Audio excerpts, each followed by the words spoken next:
Positive আছে। এক যুবক আল্লাহ রাসূলের কাছে আয়েশা বলছেন, ইয়া রাসূলুল্লাহ, মুসলমান আমি হমু ঠিক আছে, কিন্তু আমারে জিনা করার অনুমতি দিতে হবে। কি কি দিতে হবে?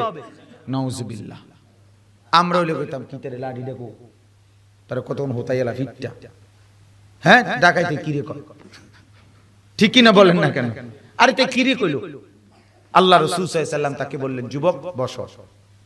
এরপরে বললেন, যুবক আচ্ছা বলো তো, তোমার মা, তোমার বোন, তোমার খালা, এই তুমি কি করবা? তো যুবক সাথে সাথে তরবারি বাইর করে বলছে, একটা কোপ দিয়ে কল্লা ফালাই দিবে। কথা বুঝেন নাই? আল্লাহ রাসূল সাল্লাল্লাহু আলাইহি ওয়াসাল্লাম বললেন, তাহলে তোমার মা, বোন, তোমার খালার সাথে যদি কেউ এই কাজটি জিনা করে, সেটা যদি তোমার কাছে এতটা কষ্টকর হয়, তুমি তরবারি বাইর করে ফেলতে পারো, তুমি যার সাথে এই অপকর্মটা করবে সেও তো কারো বোন, কারো খালা, কারো স্ত্রী, কারো মা, তো সে কি সহ্য করবে? সে কি এটা মেনে নিবে? সেতে সাথে সাথে যুবক বলছে, ইয়া রাসূলুল্লাহ, আমি বুঝলাম, আমি আর এমন কাজ করব না। তাকে পজিটিভলি চিন্তা করতে হবে, ইতিবাচক দিক ভাবতে হবে।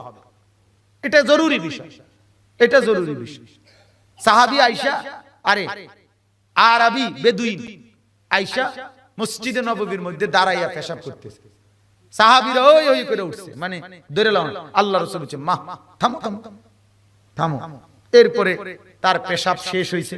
এরপরে আল্লাহ রাসূল সাল্লাল্লাহু আলাইহি ওয়াসাল্লাম বলছে, তোমরা বালতি দিয়ে পানি ঢেলে দাও, পরিষ্কার করো। আর ওই লোকটাকে বলছে, ভাইয়া এটা আমাদের পবিত্র ইবাদতের জায়গা, এই জায়গায় এভাবে নাপাক করতে নাই। ওই লোক বলছে, মুহাম্মদ, আমি শুধু এটাই দেখতে চাইছিলাম যে তোমাদের এই অবস্থায় তোমাদের আচরণটা কেমন হয়। তোমাদের এই উত্তম আচরণ দেখে আমি কালেমা পড়ে মুসলমান হলাম।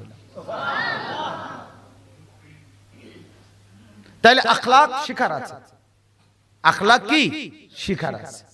কথা কিভাবে বলতে হয়, আচরণ কিভাবে করতে হয়, ছেলেটাকে আপনি কিভাবে সুন্দর করবেন, মেয়েকে কিভাবে ঠিক করবেন, নিজের ভিতরে ভালো গুণগুলো কিভাবে আনবেন, এইটাই হলো ইসলাহি মাহফিলের মাকসাদ। এবার বুঝলেন নি কথা? বলে এটা কি মাহফিল শব্দের অর্থ কি? সংশোধন, সংশোধন, ইসলাহ জরুরি। আল্লাহ তাআলা কোরআনুল কারীমের মধ্যে বলছে, ফাসলিহু যাতা বাইনিকুম, তোমরা পরস্পরের মাঝে কি করে দাও? ইসলাহ করে দাও, সংশোধন করে দাও, পরস্পরের মাঝে সংশোধন করে দাও।